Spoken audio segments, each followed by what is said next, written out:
Guys, panoorin natin itong napaka-historical no, na nagawa ni Michael Jordan at LeBron James no, sa kasaysayan ng NBA guys.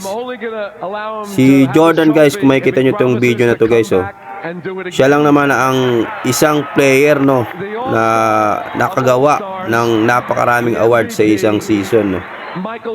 Nakuha niya ang All-Star MVP no, at nakuha niya rin ang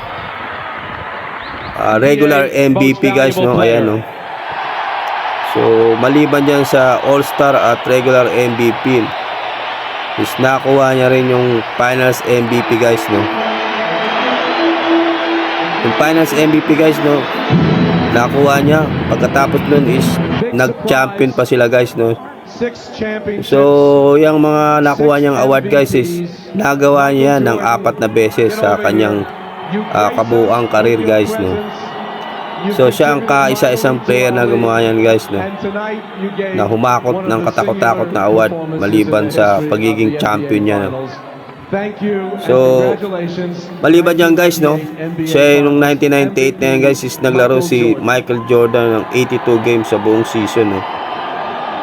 Tinanghal din guys si Michael Jordan na All Defensive First Team at All NBA First Team.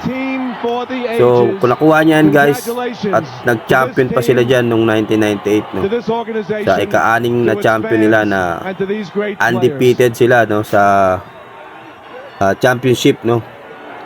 So ang record na yan guys is nagawa ni Michael Jordan sa kabuuan ng kanyang career no, na 15 season no. So 13 season lang nga yata. So ito naman guys no, ito naman yung makasaysayan din na nagawa ni LeBron James no, na na-break niya yung record ni Kareem Abdul-Jabbar no noong 2023 no. At si LeBron James guys no ay may hawak na ngayon na 39,000 career points no sa kanyang kabuuan no. Dahil hanggang ngayon is naglalaro pa rin si LeBron James no.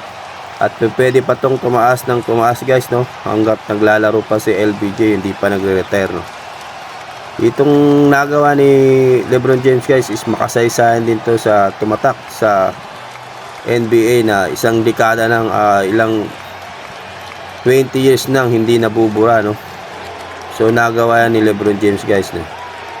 So kung kayo tatanungin guys no, kaninong record no, kay Michael Jordan ba o kay LeBron James no, ang masasabi natin hindi mabe-break no sa susunod pang henerasyon, na posible bang mabe-break pa o hindi na talaga kayang i-break no ng mga susunod na henerasyon na basketball player.